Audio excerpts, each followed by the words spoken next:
Hi guys! Punta kami ng Stonehenge. So, ako yung magiging turista ngayon na taga dito.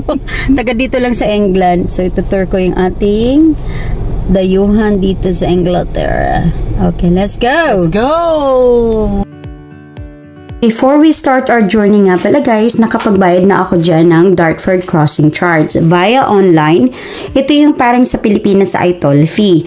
Lalabas ka ng Essex at papasok ka ng London or kaya naman yung vice versa. Nasa £5 yung return at £2.50 naman kung one way lang. Ito yung mas mainam guys kasi just in case makalimutan mo, nako po ang mahal ng multa. Nasa £70 kapag nakaligtaan mo ng mga ilang araw at umaabot pa siya ng nasa 105 kapag talagang super tagal na after 14 days mo na siyang naalala, yun, nasa 105 yung bayad. Kaya mas mainam na maaga para walang multa. Nga guys, Stonehenge na kami after 2.5 hours of driving. Ayan na sila na namin ang Stonehenge.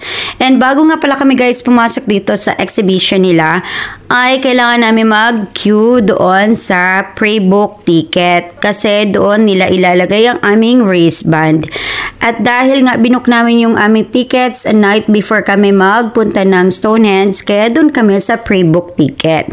And ayan na nga guys, nandiyan na lahat-lahat ng mga malalaman nyo about sa Stonehenge, like kung paano ginawa, kailan ginawa, sino-sino yung mga gumawa. So, hindi ko na sa inyo guys i-detalya kasi napakahabang kwento. Ayan, hindi tayo matatapos.